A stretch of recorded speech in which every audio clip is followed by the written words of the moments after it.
Hi guys, Mike Goldstein here, Team Easy Dating. We are here for the Get Love Now Summit, and we have such a treat.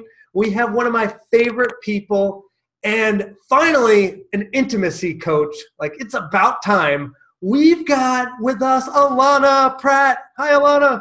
Oh, it's so good. I like bow chicka bow bow. We got the Oh, it's great to be here, Mike.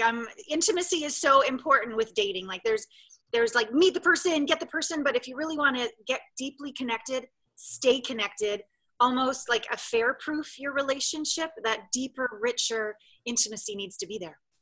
Oh my God. I've got my notepad out, Alana. This is going to be great. I'm going to be taking so many notes, and this is going to improve the sex life and everything. All right, Alana, let's jump right into it. You wanted to talk about vulnerability is the new sexy. And I have no idea what that means, so I can't wait. What is the biggest block to intimacy? Well, let's just back up 1 second. So vulnerability is the new sexy is the name of my like free training that I provide for people, because there's a misunderstanding that sexy is all about like the outside. And I got to look right and get the right boob job, or at least the right bra and all the rest of it. And it's all externally driven. Am I enough? Am I enough? How can I keep them? And it's actually not sexy at all. It's actually quite repulsing of energy, because it's trying so hard. If this is like energy, it's like pushing forward, like, am I good enough? And you'll attract somebody that will use you because you're not coming from your power.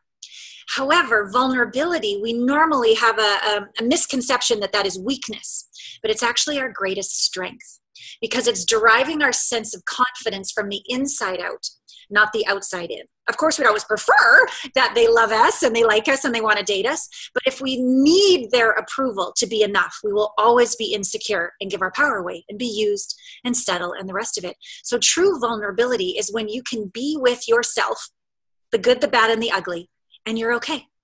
You don't have to pretend you're somebody else. You don't have to make an excuse. You don't have to justify. You don't have to hide. You know, this is me. Like, for example, me, 47, 2 divorces. I could go into a big old story and justify, or I could just be, no, this is how it went down for me. Nice. And I'm better because of it. So that's sort of a taste of what vulnerability is, that inner strength, so you can stay open. And it's very attractive. It allows the other person to put down their mask as well. And two honest people start to connect intimately. All right, Alana, I've got to give it to you. So what about... Well, we always hear men are visual creatures, and you just said like it's all about the inside. So talk to me about what you have to say about, well, men are visual. Men would maybe both initially look at a hot woman coming in, but a conscious man can tell if she's spinning in her head, kind of like an empty Barbie doll, or if she has this inner radiance. When a woman walks in a room, she turns heads for, okay, maybe her push-up bra, got it. But then the real noble man is going to notice how she interacts with the waiter, notice how she interacts with her friends, notice her posture, notice her light, notice her graciousness, notice her confidence, her ease if things don't go well. A conscious man is looking for that deeper layer of who she is from the inside out that shines as confidence and radiance. And a woman who's confident and radiant probably works out, probably takes good care of her fashion, probably enjoys her body, enjoys being a woman, will show off the piece of art, the work of art that she is. So it's not that I'm saying, don't even worry and don't even have a shower. I'm not saying that. I'm just saying that the inside, a quality man can see a woman who's confident from the inside out. They call it radiance. They call it peace in her skin. They call it that irresistible quality that's more alluring and inviting, rather than trying to show off and be good enough and compete with other women. Wow, what a great answer. And it's so true. Like, all right, yes, some woman looks good, and oh, great, maybe I'd want to have sex with her. But that's not when men are trying to get married and build a family, or just have a life partner. If maybe they're in their king mode when they're 60 and just want to find someone, they need someone that they could get their hands around and really dive into talking and communication and experience the world with. So spot on. Yeah. I love that. All right, let's get to it though. What is the biggest block to intimacy in your opinion? The fear of rejection. I would say. So again, your sense of safety, security, approval is outside in. Does he like me? Did I do it right? Is he going to leave me for somebody 20 years younger? It's all external. And that fear of being rejected is in the way, like a block to just being yourself and letting him in and letting him feel calm, seen, appreciated, and that connection to happen. So it's that fear of rejection. So one little story that kind of back to what you were saying about the shell of a woman, or who he wants to sleep with versus who he wants to marry. Back in like maybe 15 years ago when I was starting this work, I was in a workshop and there was 25 women on the stage. We all had to close our eyes, and the women in the audience had to close their eyes, and the men got to vote. 2 votes. One they want to have sex with, as you said, and who did they want to, would they get married to? And we couldn't say anything, just standing there with our eyes closed. And clearly one would imagine the kind of woman in each category would be different, right? The haughty and the more, I don't know, long-term marriage material kind of thing. But one woman was in both categories. And it was quite curious to everyone. Well, what is it that made him want to sleep with her? Which is important because we don't want him to cheat on us, right? But also commit to us long-term. What is that quality? And the only person that was in both categories was me. And it was quite shocking to me because I'm like, well, I don't even know what I'm doing. I'm just standing here.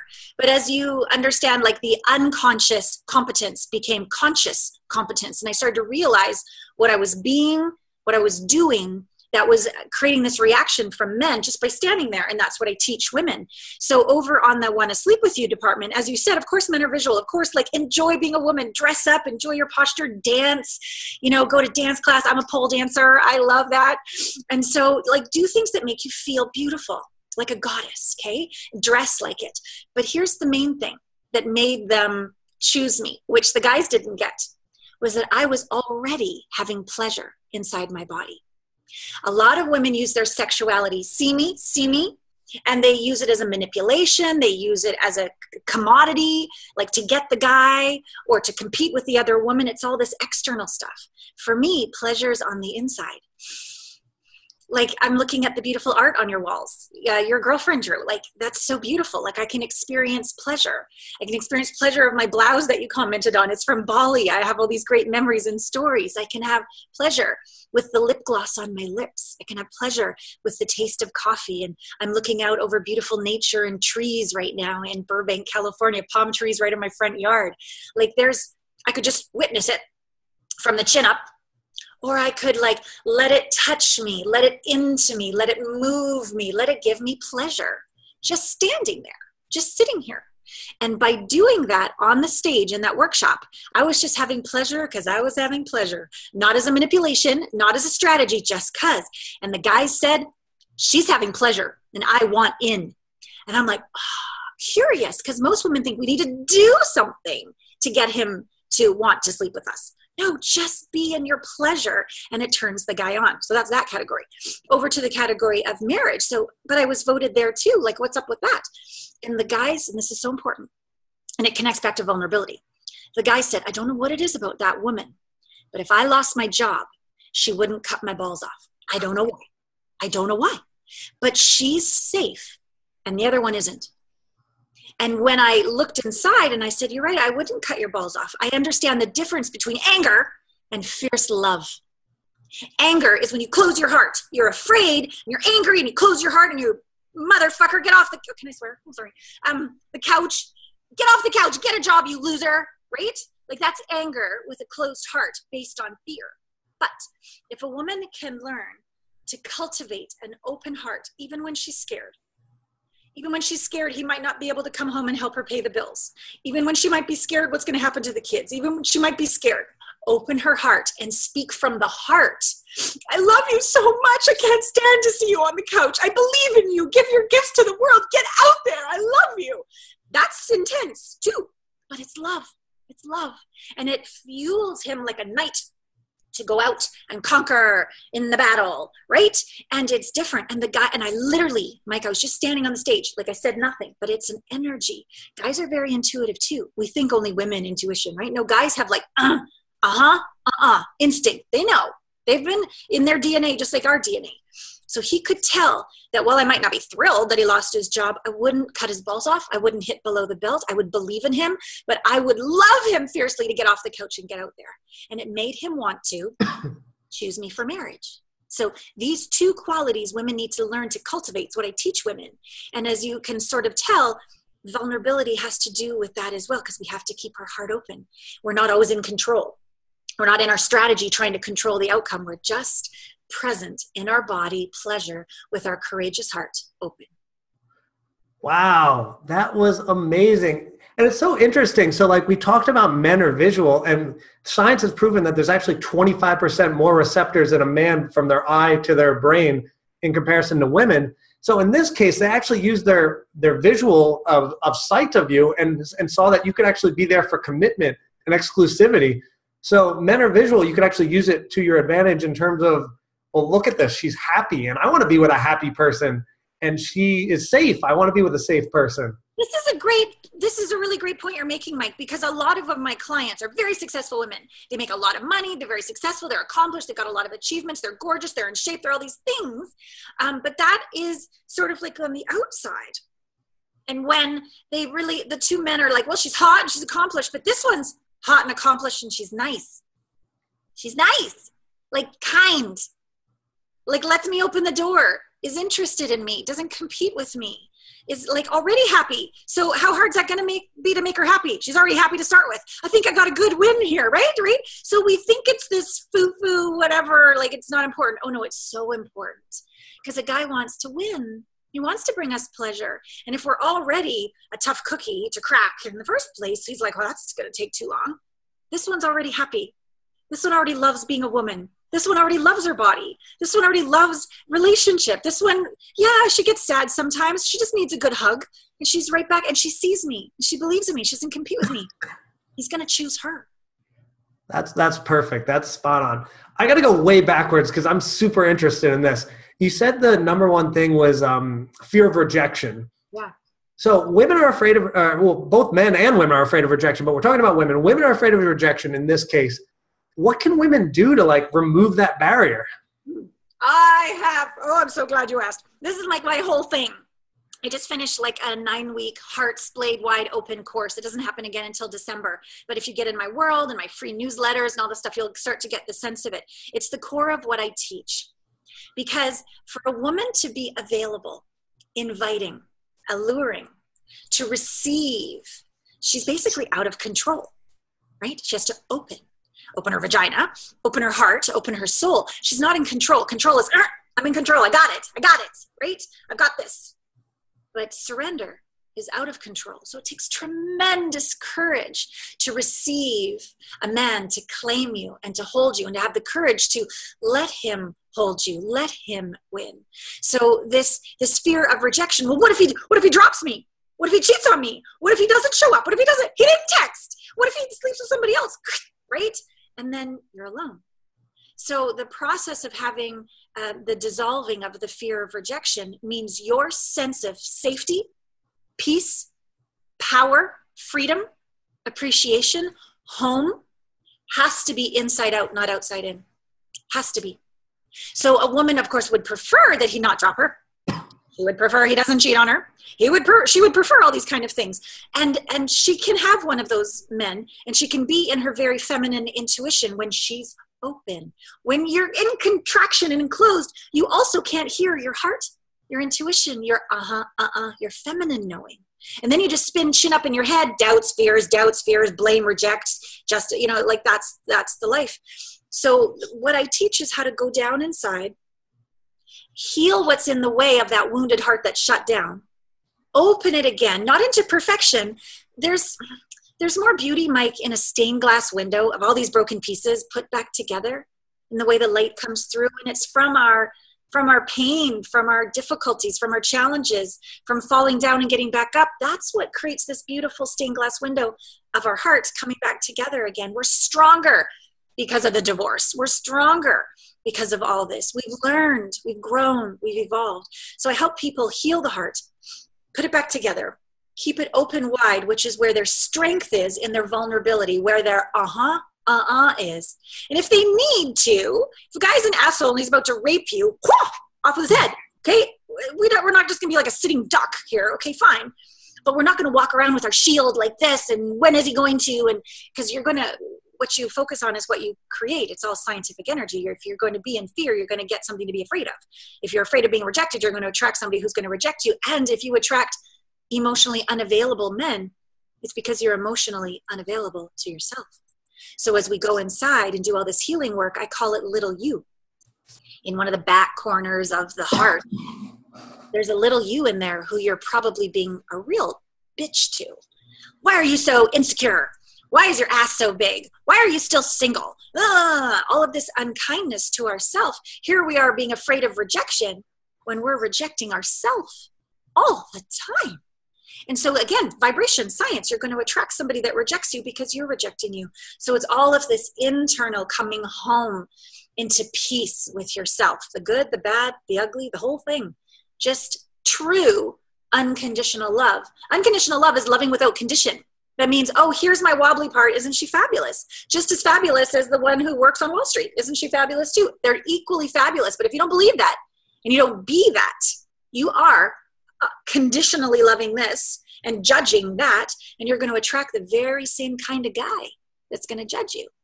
So the more willing you are to do this inner work to find home on the inside, then of course you don't prefer to be rejected or prefer for him to do whatever, but you're okay.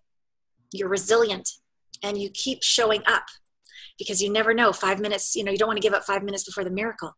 That last date didn't go well. Have a shot of tequila, cry, get over it. Okay, good. Okay, next, tomorrow out we go again. It's not like I think we need to be these perfect Pollyanna people. I get upset too. But we process it with kindness and we open our heart again and we show up again because our worth is not based on his opinion of us. It's based on our truth, our knowing, and our dream and our commitment. And we keep moving. Oh, I love that answer. That was awesome. Thank you, Alana. All right, moving on. What's the number one thing women want from men to deepen intimacy?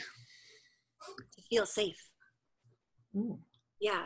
No clever woman would ever open up her heart, her soul to somebody she doesn't feel safe with. That would be like pure death, right? And so men need to understand being present and listening is the most important thing to do to make a woman feel safe. If he's off thinking about something else and not with her in the conversation, if he's already thinking about the next question and not with her, if he's already distracted by a woman walking by and not with her, if he's judging what she says and needs to fix her and just not being with her, any of these ways makes her feel not safe. And so I don't know if any guys will be listening to this, but you want to cultivate the capacity to be present, which is also a little bit, takes a lot of courage. If we want to stay in control, got to be off in the future. I can make that happen in the future. And, thinking about this, you're not even here. You're way off spinning in your head about all these other things. You're not present. Being present is half, okay, I'm responding, but it's half being out of control for the guy too, because he doesn't know what she's going to say. He doesn't know who's going to walk in the door. He doesn't know anything. So he's half out of control and half totally at choice. So being present for a man also takes a lot of courage. He can't be spinning up in his head. He needs to be down in his heart, down in his balls, down in his roots of a tree. Come what may. What is it, like a Neo in the Matrix? Right? Bring it. I'm okay. I got this. I got this. And if a man hasn't cultivated that capacity to know that come what may, I got this, he's going to be strategizing and thinking ahead. And she's going to be like, I do not feel safe at all, or seen for that matter. And I don't feel like spreading my vagina at all, let alone my heart and my soul. So a way a woman can support a man being more present, we can never fix, change anybody. Okay, that's not possible. You can send them to my men's site, get her to say yes. You could do that. I have lots of great products there for men, but touch, get them out of their head. Just put your hand on their shoulder, put your hand on their arm. Just look at them, bring them back into their body. Just bring them here. Breathe, smile, let them know it's safe to be with you. And that will hopefully allow them to come back into their body more and be that for you, be that safety for you. Very interesting. Love it. All right. So why do people keep attracting emotionally unavailable partners? Well, I mentioned that a little earlier because they're emotionally unavailable to themselves. Yeah. A lot of times it's like we focus on the good. Like, here's my strength. I'll focus more on my strength. Here's this over thing over here. I don't want to deal with it. Put it in the closet. Put it farther in the closet. Shut it up. Hit it over the head with a 2x4. Anything. Just keep the fears at bay. Keep the insecurities at bay. Pretend, fake it, and just focus on shining and looking good, and sprinkles on top of the ice cream cone of shit is kind of how I say it. And what happens is we become emotionally disconnected to a part of us. We literally judge these parts of us that just need our love, just need some time, just need some listening. The part of us that, well, why didn't mom, da-da-da-da-da, dad, da-da-da-da, why did my ex, why is my body, like all these thoughts of fear and judgment, we just shove them down and then we just fake it. That is a way of judging ourselves. It's a way of being emotionally judgmental of parts of ourselves. As a parent, I don't know if you, I don't think you have kids yet, but I have a 14-year-old. So when we become parents, and maybe you are an uncle or something, if one of your nieces and nephews walked in the room, I'm so scared, or I'm so sad, and you, shut up, get in the closet. We would never say that. We would never say that. But we do it all the time to ourselves, all the time. And so part of us gets like separated, disconnected, where I can't be afraid. That's not allowed. I can't be angry. That's not allowed. I can't be scared. That's not allowed. I'm going to just get a 2x4. And so we start to live from the chin up. We start to close our heart. We start to manage our anxiety with some antidepressants. And let's just get on Facebook. And it'll be, and we don't ever learn to sit in the fire and say to that little one inside, just like it was our niece or nephew coming in the room, oh, come here. Hi. Sounds like you're scared. Tell me more. No fixing. Oh, wow. Acknowledge. You have every right to feel this way, one says to oneself when the guy doesn't text back. You have every right to be upset by that. Of course, anybody would. I get it. And you breathe. And you learn to stay in your prefrontal cortex and not go back into your reptilian brain of fight or flight or freeze and shove your body with cortisol and freak out and leave your intelligence. You learn to say 5, 4, 3, 2, 1. I got you. I got your back. Little Alana, little Mikey, right? I got you. You have every right to feel this way. I hear you. I'm never leaving you. I'm never judging you. I promise to love you if you're scared forever, unconditionally. I mean it. Really? Oh, you're not going to put me in the closet again? You're not going to do another antidepressant? You're not going to shop for another purse? You're actually just going to hold me? Yeah, I'm sorry about that. I thought I was making things better, but I wasn't. No. Okay, so how about we just be friends? Okay, this is like a conversation you're having with yourself. I know it sounds kind of crazy, but this is like the conversation you have with yourself to soothe yourself, stay in your prefrontal cortex, which connects you to your intelligence and the energy of the universe coming in you, as you, and through you, rather than spinning in your head only in fear. And all of a sudden you experience calmness. And the part inside you and your hormones and everything else experiences central nervous system. Oh, presence, ease. Oh, look at that. I'm on a date and I'm fine. Check that out. Oh, I'm online dating and I'm experiencing confidence. Look at that. I said, oh, thank you so much. It was great to get to know you. Thank you for taking the time. I'm not feeling that special click I required to take it to the next level, but I want you to know what an honor it was to get to know you. And I wish you the very best on your relationship journey, as opposed to ghosting him or not texting him back. And poor guy, like, how does he feel if we don't even say anything? Like all these noble goddess, heart open ways of being as a woman, we learn how to do that when we learn how to soothe ourselves on the inside and be emotionally connected, intimate with ourselves. That's why I call myself an intimacy expert, even though you're probably very disappointed we're not going to talk about penises and vagina the whole time. Like I'm not a sex expert. Love sex, but intimacy, into me, I see. How much time do we go inside and are kind to ourselves? Because the more we can be that way, the more we are emotionally available and intuitively spot on, discerning and aware. Conscious, unconscious, unconscious. Ooh, total narcissist. Okay, go conscious. We can sense it because our bodies are open and our little one knows that we're listening to her and our heart is no longer crashed. It's open, put back together like a stained glass. And we are so smart and aware, but not up here. Even though I'm a cum laude graduate of Columbia University, I like to be a smart girl, but that's intellect. I'm talking intelligence of the body. And that's actually what keeps you the safest when you're dating. But it also allows for the intimacy to be there connected. And it's all science. So if you're emotionally available to yourself, look at that. You're going to attract a man who's also done his inner work, and has talked to his little Mike on the inside, and can stay present and not spin in his head in an agenda or hit below the belt or do whatever we do when we're down here. And he can be like, oh, got it, you're sad. Tell me more. And you're like, oh, he didn't fix me. Oh my God, that's so amazing. It's because you did your work, and that's who you're going to meet. Make sense? Yes. Alana, like, I know this is way off on a tangent, but I am dying to ask you this. I must know the answer. When, so let's say a guy, let me give you a very specific example. You talked about kind of validating emotions and feelings and saying it's okay, and it's okay to have these feelings. But let's say a guy comes to you and he's had a stressful day at work. You're in a relationship. He comes home. You guys live together. And he's like, man, I just had the longest and worst day ever. Yeah. And do you validate what he's saying and his emotions? Or what is the solution to help your man so you can be the best partner, female partner to him? It's a great question. And it might be a conversation you have before he comes home with these feelings. I call them kind of like a deal. Like before you start living with somebody, you should have a deal in place about how's the money going to work? How's the sex going to work? Is this a monogamous thing now? If somebody's upset, how are we going to deal with conflict in a way that works for both people? Do you like space? Do you like to talk about it? Do you like to have a counselor who, helps? But like, talk about these things ahead of time so that when the shit hits the fan, you know how to be, and you've created that respect.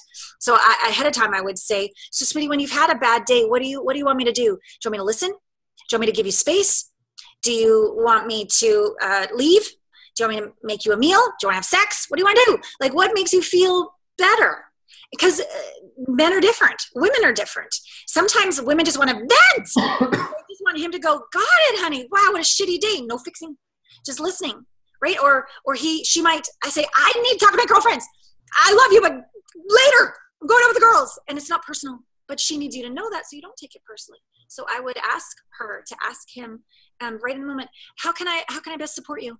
What do you need? What do you need, love? And he's like, I don't know. It's like, okay. Do you want me just to listen? Do you want me to stay? Do you want me to go? What do you need, babe? Just be okay with whatever. No, it's not personal. And just be that contribution to him. Maybe he wants a shoulder. Maybe like at some point when he calms down, quite often a king or a warrior who's, he's lost the battle. He wants to put his head against the breast of his queen and know she still loves him. It's okay to be vulnerable with her. He doesn't always have to be perfect. He won't be judged. So there's a little wounded boy inside every king too, right? So maybe he just wants to be heard. Maybe he just wants to go out to the shooting range. I don't know. But just ask him what he needs and guide him into that. Not as the masculine guide, but like, hey, babe, whatever you need, I'm here. That's such an amazing answer. I really love that because it's so true. You can't get anything accomplished when people are emotionally charged. Like, you're not going to be like, all right, well, here's what we're going to do in the future. No, you guys are heated. You're not talking about anything. But this is beautiful. Before, when everything's cool and everything's great, like maybe it's like 10 o'clock, you're chilling in bed and you're super relaxed. You've already had your TV time, done everything fun. You've had your great meal, maybe some ice cream. And now it's like, well, let's figure out our deal. Our deal is when I get mad or you get mad, this is what we're doing. I love that. Come up with a game plan. Absolutely beautiful. There's something else, Mike, I wanted to add to that because you're right. It is important to get the game plan ahead of time. There's these things called DYADs. I used to do, I always do courses. I've probably spent 150 grand just on my own development as I've done this for 20 years. So I'm always a student and a teacher. And these things called DYADs are two-way communications. And it's like a 30, 40-minute time you come together, maybe once a week. And there's 3 questions. The first one, tell me something you like about me. The second one, you do that for about 5 minutes. And the second one, tell me something you think we align on. Because often when we have fights, we think we're on separate teams, and we're not. We're on the same team. Okay. Tell me something you think we align on, 5 minutes. And then the third question changes every time you do it. So next week, new question. But it's like, tell me something you want to tell me. Or tell me something you're afraid to tell me. Or tell me something about you and sex. Or tell me something about you and feeling safe. Tell me something about you and money. So it could be anything. So it's one question for 30 minutes. And it goes back and forth, and you're only allowed to say thank you. And thank you doesn't mean I agree. Thank you means I heard you. Because something else in relationship, we don't have to agree on everything. We just want to feel gotten. and understood and respected and honored. But we don't always have to like agree on everything. We can agree to disagree and still love each other, and it's all cool, so long as there's that respect and understanding there. So and the other rule is you don't say when you blah blah blah. It's all I talking. So something I like about you, Mike, is that you've invited me on this show, and that you're asking me great questions, and that you're really engaged, and then you could say, so you'd say thank you. Thank you. And then I say, tell me something you like about me. I love that Alana has like the biggest and most grandiose personality I've ever seen in my entire life. And she's just so fun to just kind of watch and just admire and enjoy.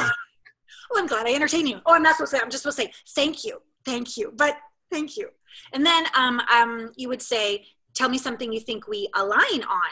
And I'd say, well, Mike, I think we align that we really want to help people have successful dating lives. We really think that when people find that perfect match for them, that support makes their already great life even better. And we just love our jobs. And you'd say, or I'd say, whatever, thank you. And so then, thank you. Whose turn is it? Oh yeah, so it's my turn. So tell me something you think we align on, Mike. Oh, I think you hit the nail on the head. We align on that. We just want to help people and make dating simple and make relationships simple. And yeah. Awesome. So then we say, thank you. So that would go on for like 5 minutes and 5 minutes. And what it does is it builds affinity and it builds connection.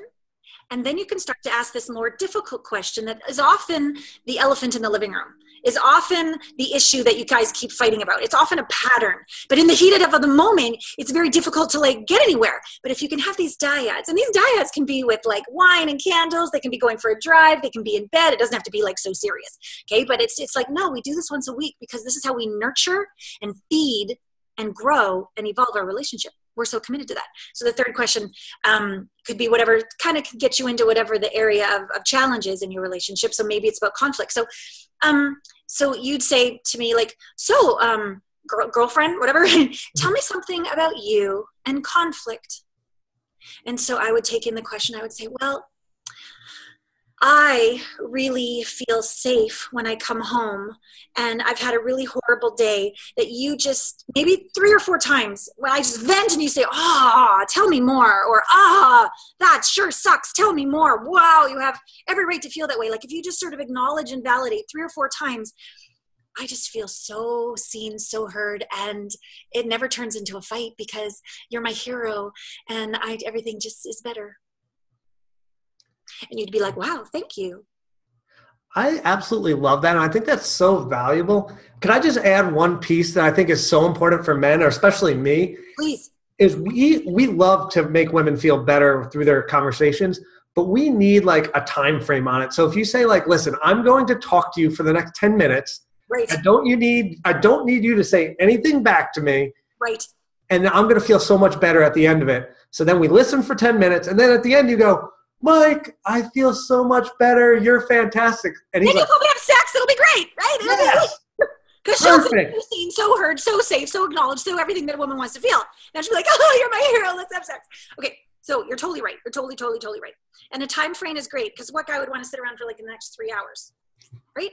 And it's not actually healthy for her to spew for 3 hours either. Right? It's not, but everybody wants to be heard. Okay, so let's finish this little cycle so we give them a taste of what that is. So then I would say, so tell me something about you and conflict, Mike. Oh boy, I'm not prepared for this. Conflict. Vulnerability, Mike. Welcome to the show. Wait, conflict in what? Give me some. You and conflict. So like go into your brain and pretend I'm actually your girlfriend. Okay. And something that you really want to let her know that maybe in the heat of the moment has been tough, but right now, because all she's going to say is thank you. She's going to be an impeccable listener because that's the structure of the dyad. And this is a way for you to open your heart and maybe let out some vulnerability of really what would work better for you. In your moments of conflict, and then you try to say it in what I need, what I require, what would work for me is, or I feel, and it'd be like an I thing. Oh, got it. All right, I'm ready. So when I get upset, I feel like I'm in no place to listen to you. So I need to go get some space, go play soccer, go lift, go watch TV, just go do something, accomplish some goals, and then I can come back. And when I'm more centered, I'm ready to listen and, maybe apologize if I did something wrong, and I'll be more ready. And then so she would say, thank you. So this isn't a place for you to go, well, last time you, blah, blah, blah. It's not that. This is just thank you. And then the end of the timer. The timer's on for 30 minutes, 40 minutes, 5 minutes, and whatever. And then it's done. And then you bow, you hug, you do whatever. And then you're not allowed to use it as ammunition later. Well, in the dyad yesterday, you said, you don't get to say that. You just let it sink in. So many times you want to get the last word in. We got to be right. We got to be superior. Just let it sink in. So your girlfriend would let it sink in that, oh, he just needs space. And I always take it personally. But he's just actually taking care of himself so he can be an even better boyfriend. Oh, okay, I can be with that. I can let him have space and do his lifting or whatever. And then I can be patient and I can sit in my own fire. I can hold my own little one inside and soothe her. Maybe I could go for a walk.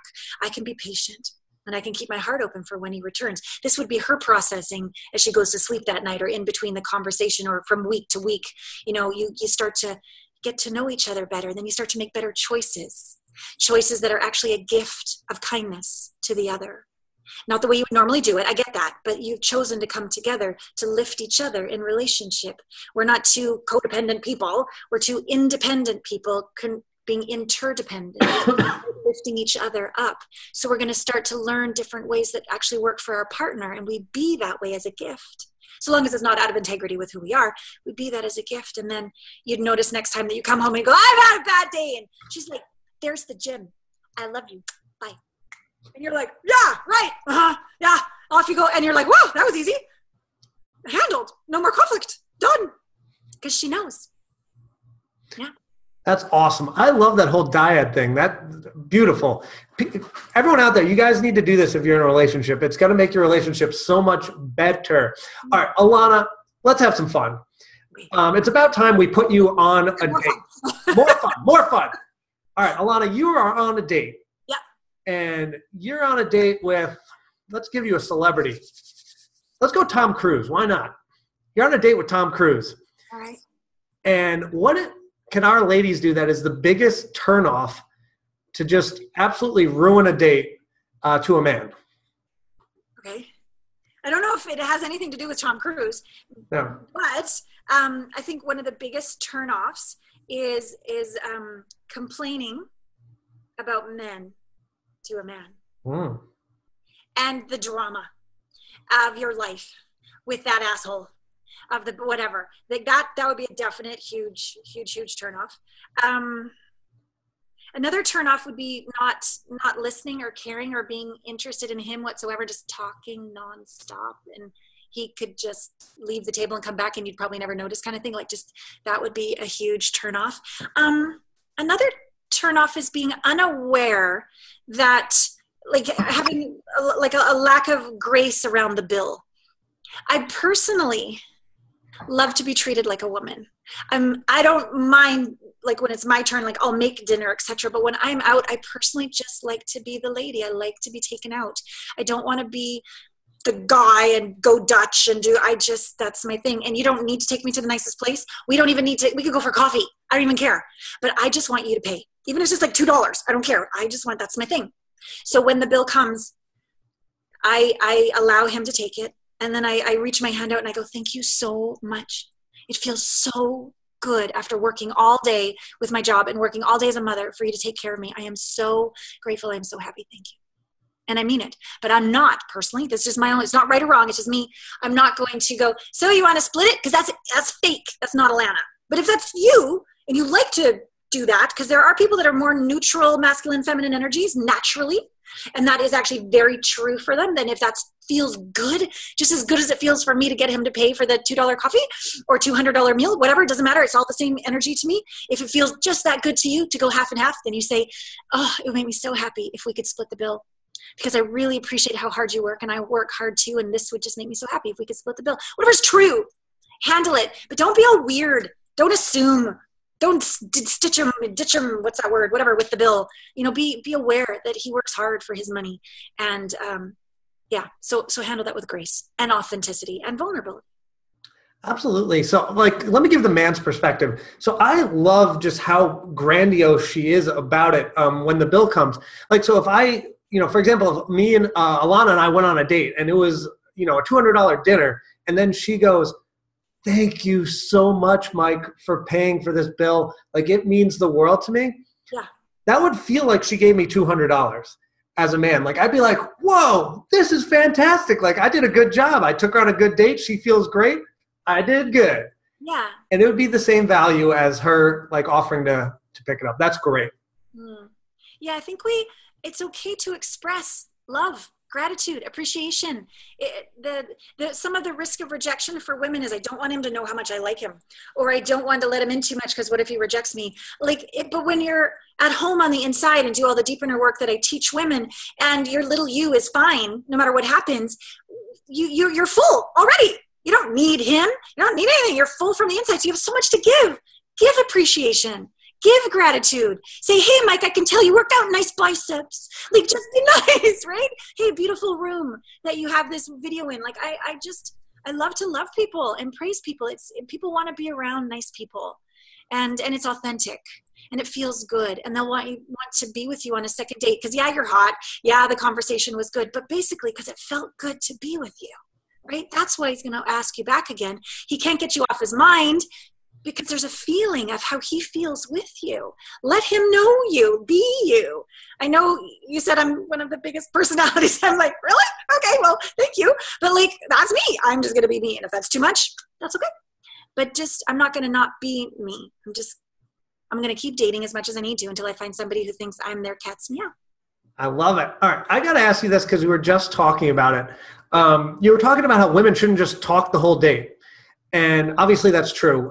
Be interested, not interesting. But I'm a huge number guy. I need to know from you, like, what is the mix of, like, what percentage should women be talking versus man talking in a date, in your opinion? I'm so sorry. I am so not a numbers gal. So I won't even measure when I cook. I hate numbers. Like, I just like throw shit in the bowl and make it. So yeah, I'm not very good at that at all. Okay. I'm so chin down. I'm so into feeling. I'm just such an empathic person. And when you're aware that they're checking out, they're not listening anymore. You're aware of that. If you're paying attention, that you're talking too much, or you're aware that they're talking too much. Like, there's just an awareness of when somebody's feeling nervous. I make it like a game of like being super aware of them, like where their little dimple happens when they talked about that, and go, oh, I noticed when you were talking about that vacation, your little dimple showed up. What is that? Does it mean like it was a really good vacation? And she'd be like, oh, you noticed that? Like, be aware of when he talks about his shop in the garage, and you're like, you just get all puffied up when you talk about that shop. Tell me more. He'd be like, oh my God, she noticed. Oh my God, I love my shop. Oh my God. Like, it's going to make it feel so good. So to me, it's not a percentage. It's just be present, be curious. Always. I personally don't care so much about the resume. I mean, it's impressive, of course, and I appreciate all the work it took to accomplish all these things. I'm personally more interested in, like, why do you get up in the morning? Like, if you're going to slide into your grave at the end of your life, like, what did you accomplish? How did you know it was worth it? What really touches you on the planet? What pisses you the fuck off on the planet? Like, I'm interested in these like deeper, richer questions more than what school did you go to? How much money do you make? And what size are your biceps? Like, I don't care about that stuff.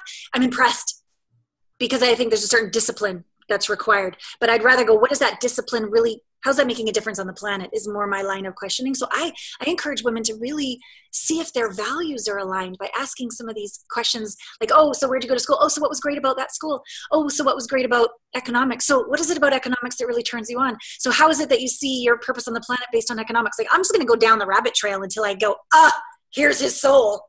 It's a match or it's not, rather than how much talking. And if you can see like a figure eight, like that beautiful flow, and just feel, isn't it? Or like you're making love or you're dancing. There's like, who's leading her? You know, like, that's not a fun dance. But when there is that flow, like, think of other ways in life where you know what flow feels like. A tennis match, you know, whatever it is. Find that in the conversation.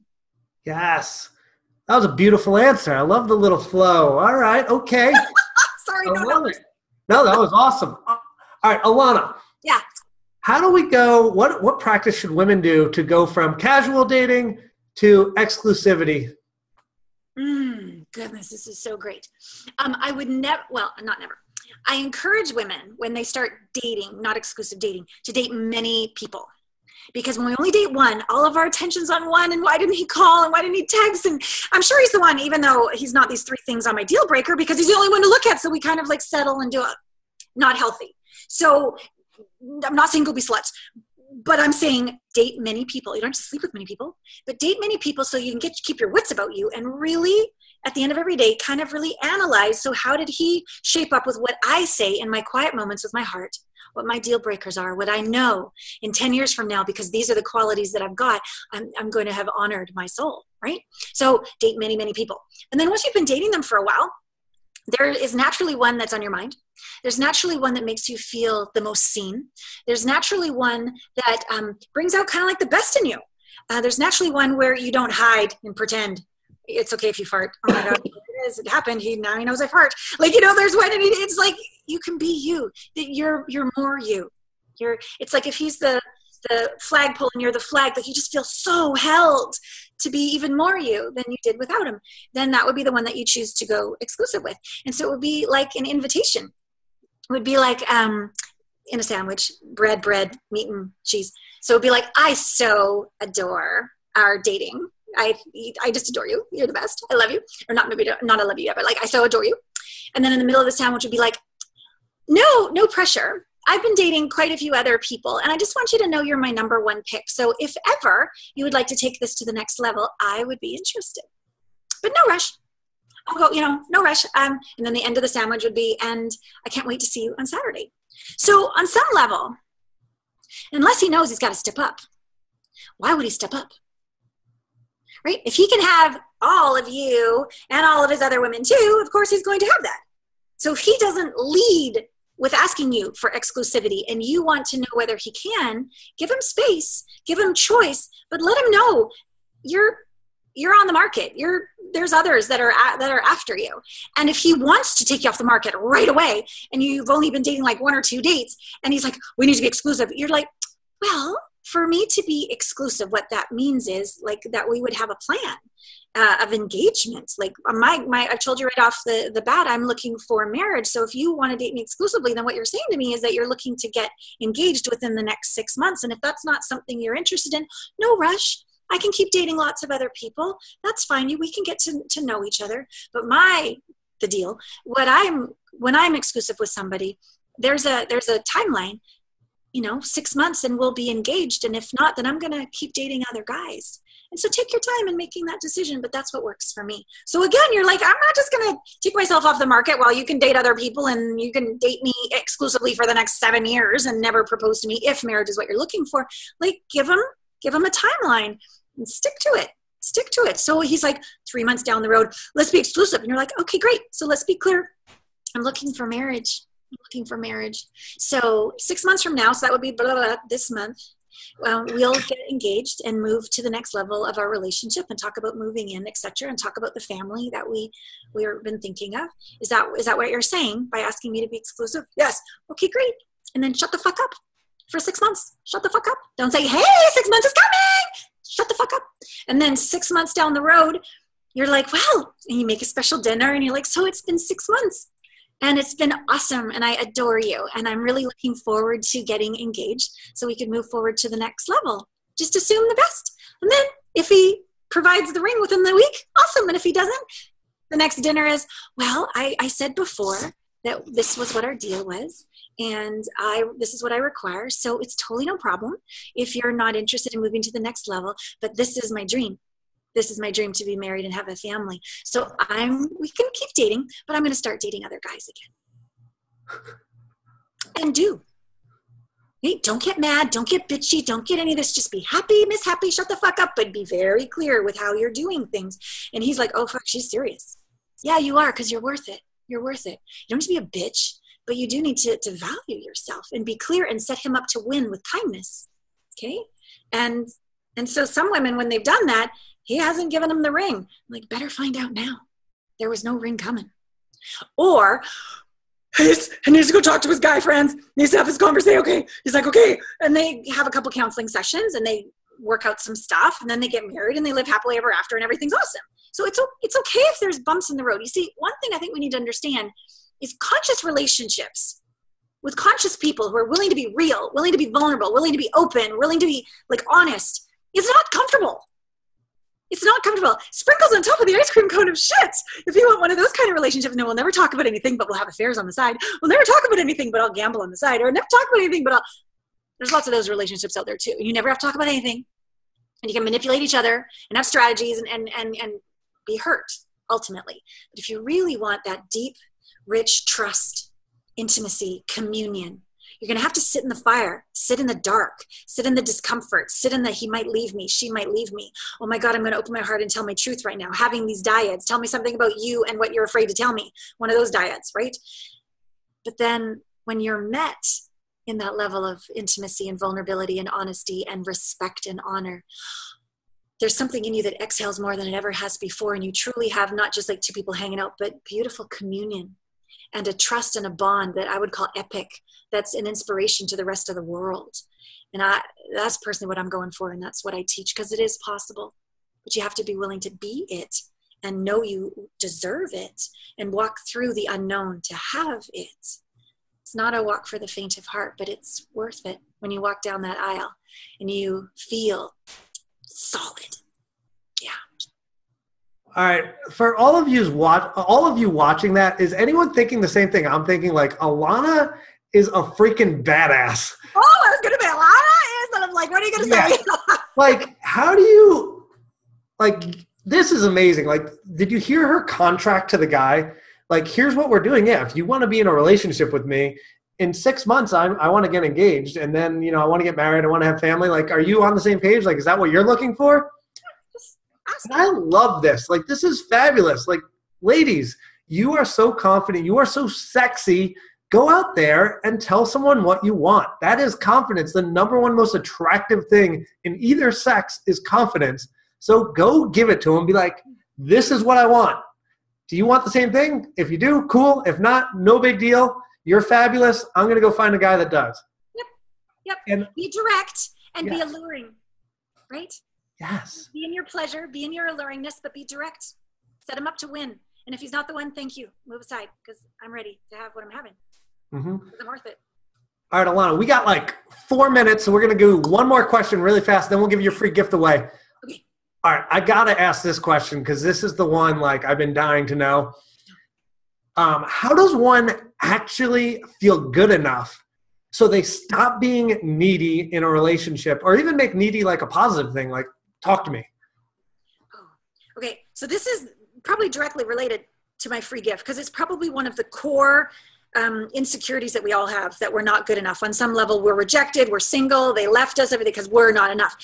And if you believe that, you're going to keep creating that. So it's so important to do the inner work to heal that. And that's all the inner work that I've been sharing of with little me, healing the heart, being willing to sit in the fire. There's also, thank you for saying I'm a badass, because I actually teach a lot about being a badass, like loving yourself so fucking much. Like, there's a badass part of you too, and a tender, sweet, caring, patient part of you as well. So all of that inner work is what my free gifts are all about, getting people started. For the guys, it's actually like quite a long ebook.